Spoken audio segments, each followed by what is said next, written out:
Tuntumahian Class 12 Accountancy issue of shares for consideration other than cash the kanzildonani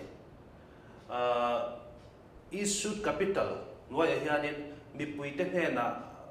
company share a issue here tin signatories of memorandum anti company puipa te promoters te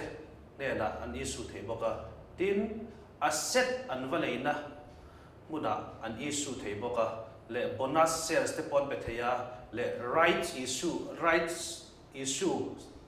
offer anti boka chung tek te po chu an bethe ni an issue theina ani chuan chumi zinga pakhat shares allotted to vendors of assets ti wai anga thei chu hemi issue of shares for consideration other than cash allow nita ani chuan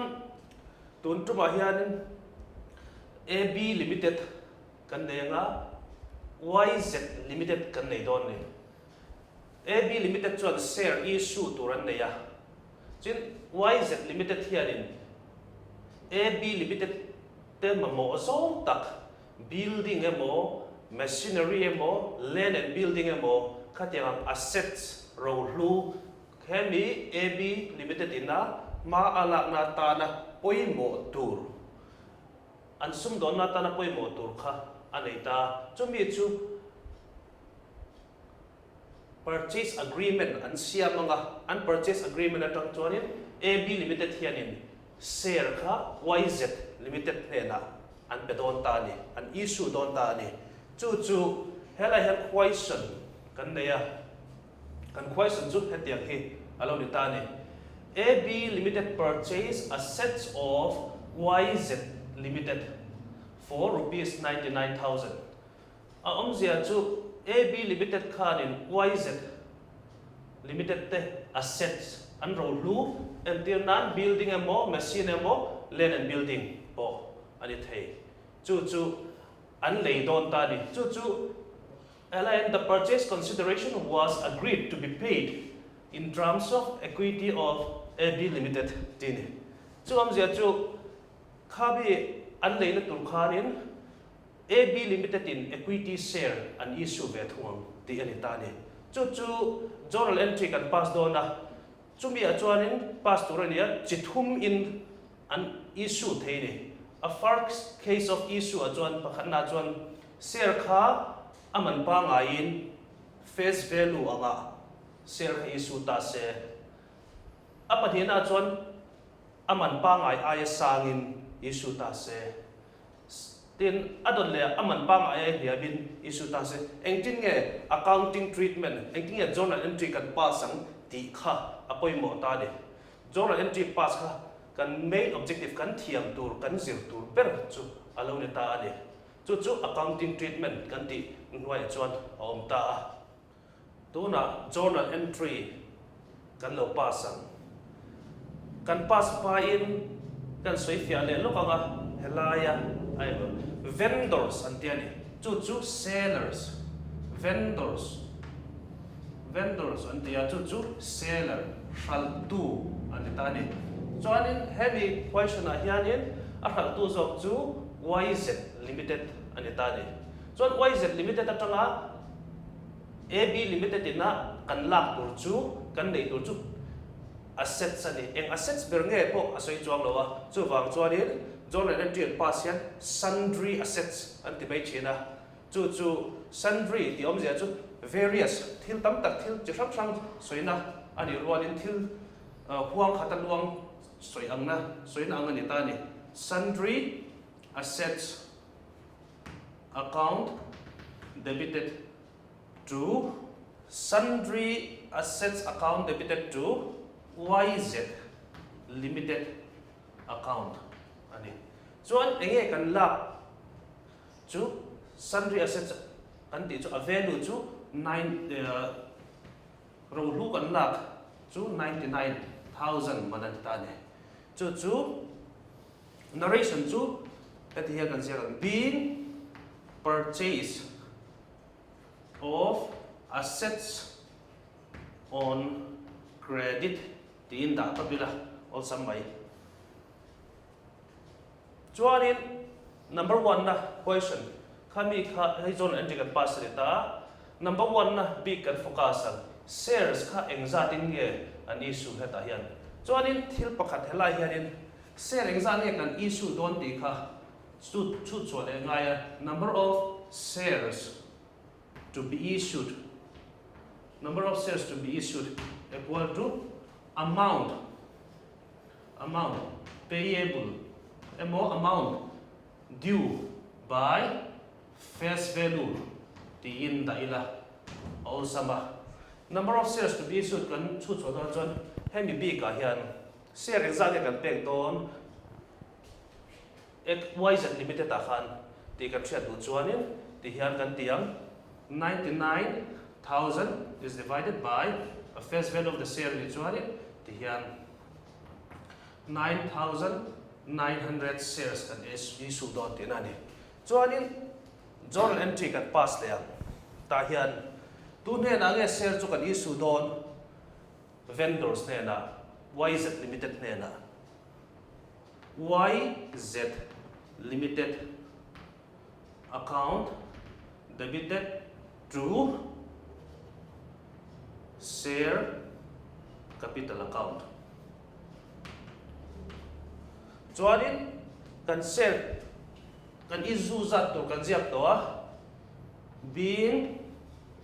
issue of 9,900 shares at the rate of rupees 10 per share. Chuan 99,000 lo niang 99,000 apat hina kan kal leang chuanin hei kan working notes ani working notes number 1 ani number 2 kan siam le kha long working notes number 2 na chuanin number of shares to be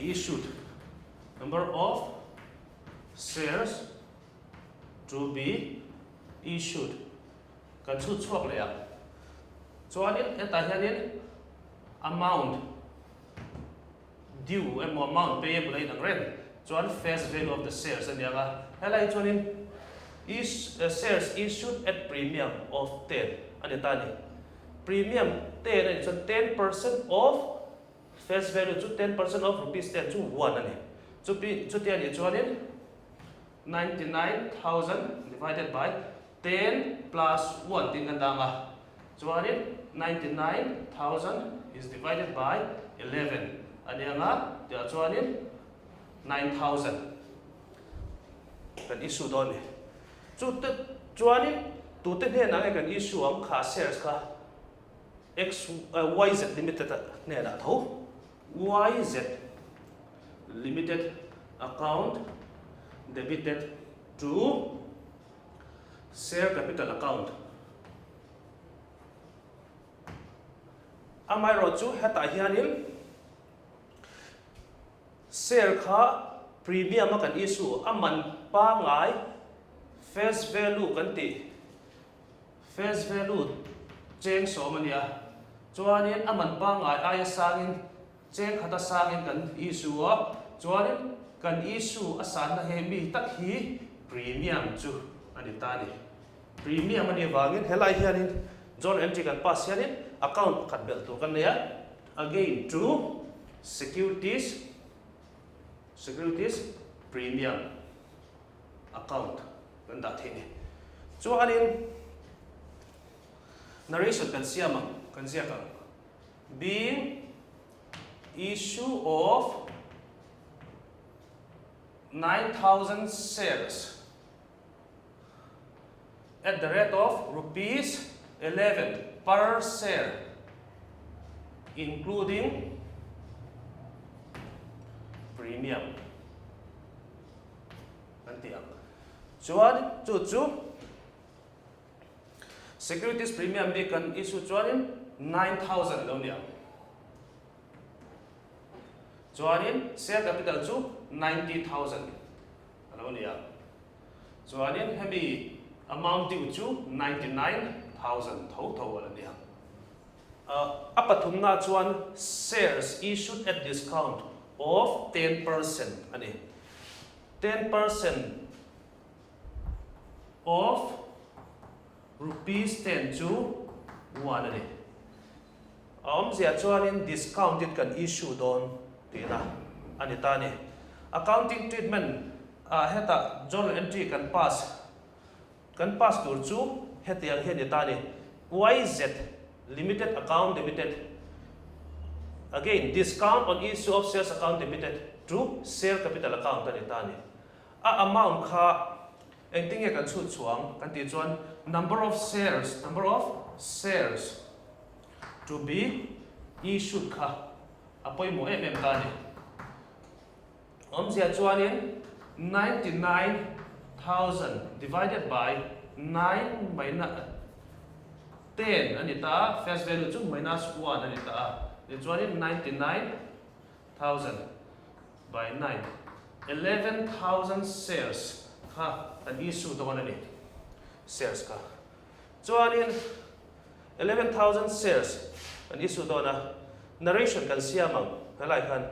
being issue of 11,000 shares at rupees 10 di thowa kan da angaya per share discount ha va mention kan headline account kan siya bawangin ti chuan kan multiply anga helai hian discount to 1 and yangin 11,000 shares kan issue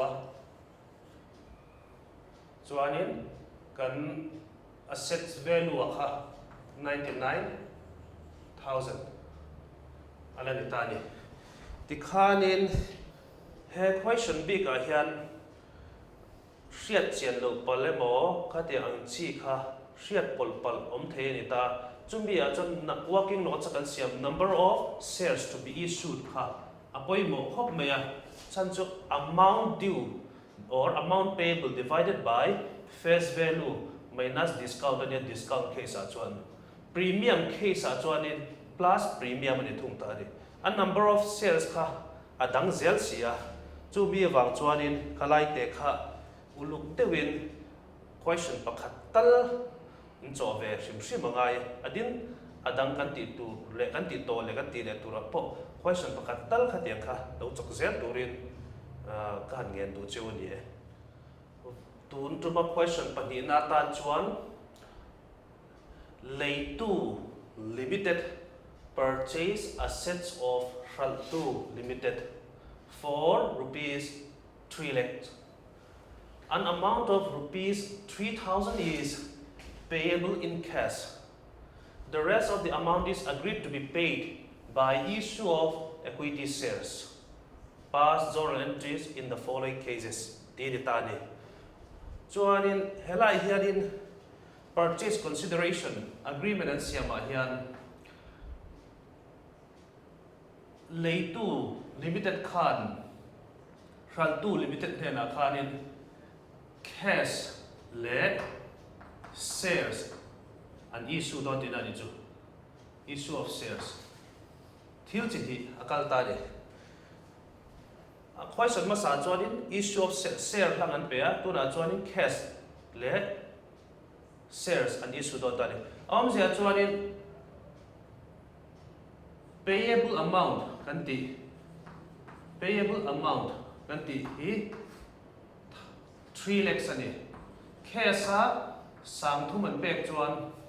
cash a sang thum an pek chuan noi ni le sim kwa le sang sari khami kha share an issue ngai don ti da alo ni ta ne chuan journal entry kan pass do nanga ma set chu mi ma chuan kan hriat tur engenge ni